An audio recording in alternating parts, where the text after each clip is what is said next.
Recently, I've gotten a little stuck trying to figure out what color the bricks of that road ought to be. So I jerry-rigged this thing up, which does... Have you ever had the chance to meet your childhood hero? Did they live up to your expectations, or did you leave the experience disappointed? For Wicked's Elphaba, she not only faced disappointment but also exile when she discovered the dark truth about her idol. If you didn't already know, the Wizard of Oz is bad news, and he's got a few tricks up his sleeve to apprehend his would-be apprentice. The last time we saw these two, Elphaba unearthed some of the wizard's lies and took to the skies, where she hoped to fight for change in Oz. Now that we're closing in on For Good's premiere, I thought it best to explore how her conflict with the wizard will escalate in today's video. My special guest. That's a keepsake for you to cherish for all of your days. Very kind of you. Number 1, the wizard's lies are exposed. The one thing we know about the wizard is that he is a notorious liar. If he's not creating false narratives to control the people of Oz, then he's omitting information and letting them believe something he knows to be untrue. He thrives on the chaos of all of it and uses each lie like a rung in his career ladder. Without them, he wouldn't have become the most beloved entity in a magical world, far from his own. He takes advantage of his strange arrival and the Ozians' impression of him. Like all young Ozians, Elphaba grew up hearing fantastic tales about the wizard and his power. By the time she enrolls at Shiz, she idolizes him alongside her fellow students and believes he'll have the power to not only change her appearance, but to overlook it and accept her as his apprentice. There's a rumor that the wizard can grant wishes, but throughout the first part of the film, we see how difficult it is for anyone to get in contact with him, or even receive an audience. Madame Morrible sends him a letter, but it's not until Elphaba spends months perfecting her spells that he officially summons her. I suspect his solitude and relative mystery have to do with his inability to grant most wishes, and that his empire based on lies crumbles the moment anyone looks behind the curtain. It didn't take long for Elphaba to realize the truth once she arrived in the Emerald City, and going into the second part, she'll want to share her knowledge with her fellow Ozians.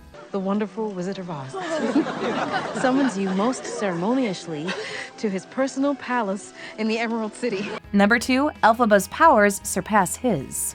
There are several reasons the wizard wants Elphaba apprehended as soon as possible. For one, she knows he is nothing more than a con artist and will try to remove him from his position of power. For 2, she stole the Grimoire, an artifact he wanted to unlock to boost his control over Oz. The first spell he makes Elphaba perform turns his animal squadron into the notorious Flying Monkeys, a painful transformation that he believes will give him an elite team of spies in the sky. The only reason the wizard wanted to meet Elphaba was because of her remarkable talent. There are enough witches in Oz that Madame Morrible can have an entire course dedicated to teaching them at Shiz, but none of them have the same level of control and power as Elphaba. Likely none of them threw objects into the ceiling seconds after their birth.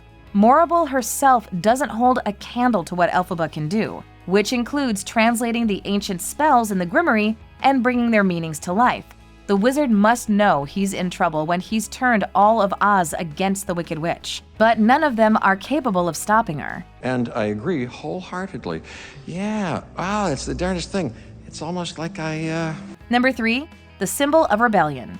Regarding the Grimoire, it's probably a good thing that the wizard couldn't decode it when he arrived in Oz all those years ago. Obviously, he would misuse the book's power in a heartbeat. As selfish as he is, I'm sure he would use every spell available to give himself a comfortable and well-to-do life, regardless of the consequences. The Grimoire can only be read by someone with innate magical ability, because every spell is cast a different way, and often not as the caster intends. For example, at the height of defying gravity, Elphaba attempts a levitation spell. Instead, it enchants a nearby broom, which lifts her into the sky.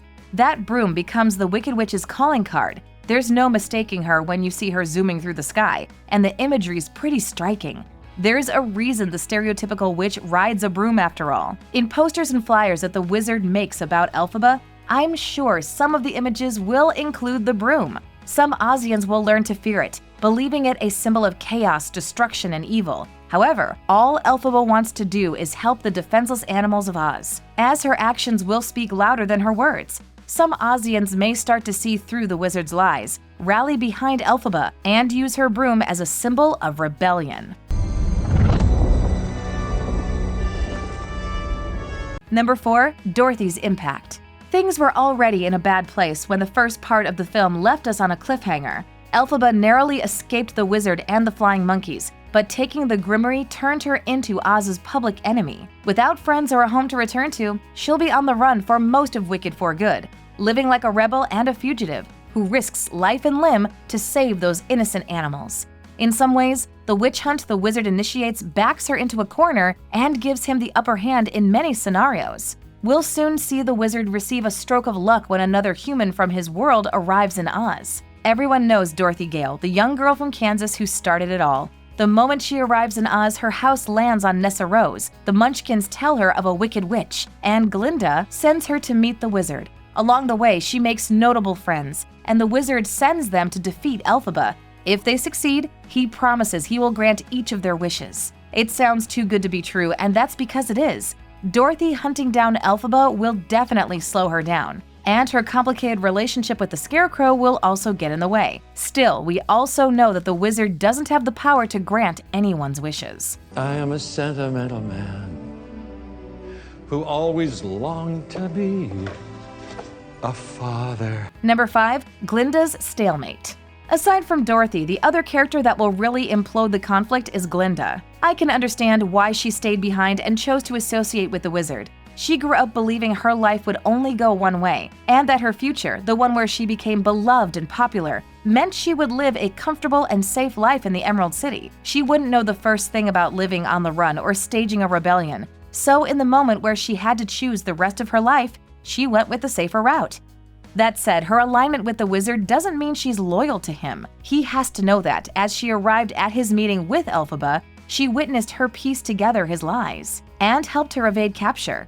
However, it looks like he gives her everything she wants to earn her secrecy. Yet his bribes can't stop her from helping Elphaba in the dead of night, or somehow warning her when danger comes her way. Glinda can't keep putting a foot in both worlds, but the wizard might choose for her, deciding to use her as bait to lure Elphaba out of hiding. Now, I don't know if your eyes have already fallen upon this long and winding path. Do you see that? Number 6. The wizard's false power.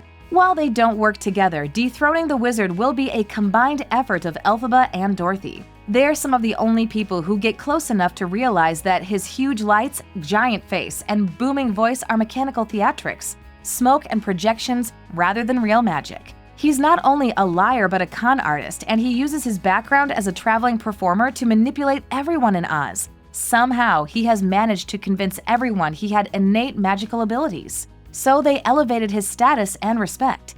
In reality, he can barely do a magic trick without a few theatrics to help him out. After living in Oz for over a decade, it's a miracle that no one uncovered the truth sooner. Or if they did, the wizard found a way to buy their silence. Unfortunately for him, I don't think his bribes or sweet words will do much good once all of Oz knows that his reverence and power came from a few cranks and knobs on a control panel. I am Oz, the great and terrible. Number 7. The Animals Return. The final nail in the coffin will have to be the return of the animals. Elphaba's parents rejected her directly after her birth. Although they let her grow up in the family home, her nanny, an intelligent bear, is the one who cared for her. Naturally, Elphaba has a soft spot for the animals in Oz and respects them deeply. She should anyway, but these animals are especially intelligent. With the ability to speak, teach, and a score of other things, she cared deeply when she learned that animals throughout Oz had mysteriously gone missing. But it's not until she meets the wizard that she discovers he's responsible. Without a doubt, Elphaba will risk life and limb to rescue the missing animals. Once she does, they'll be free to share their experiences, including the names of everyone involved. Hopefully, the wizard's name will be at the top of the list. It is happening. You'll find if you make it discouraging enough. It's always nice to cheer for the underdog, and while I know how Wicked's story ends, I can't help but hope that the film adaptation puts its own spin on things. With extra screen time on their hands, I hope they take the time to explore this central conflict further. While allowing Elphaba and the wizard to meet more than once, there's still so much they need to say, and the clock's ticking. Once that iconic tornado hits, the final countdown for this epic showdown begins. What are you most excited to see in Wicked for Good? Let us know in the comments below. You mustn't tell another soul what you've heard and seen here tonight. But That's why we have a wizard. Thanks for watching. If you enjoyed this video, hit that like button, subscribe to our channel, and turn on notifications to stay updated on our uploads. Here we go. No, I'm not seasick. Neither am I. No, I did not eat grass as a child. Oh, you didn't. I did. And yes,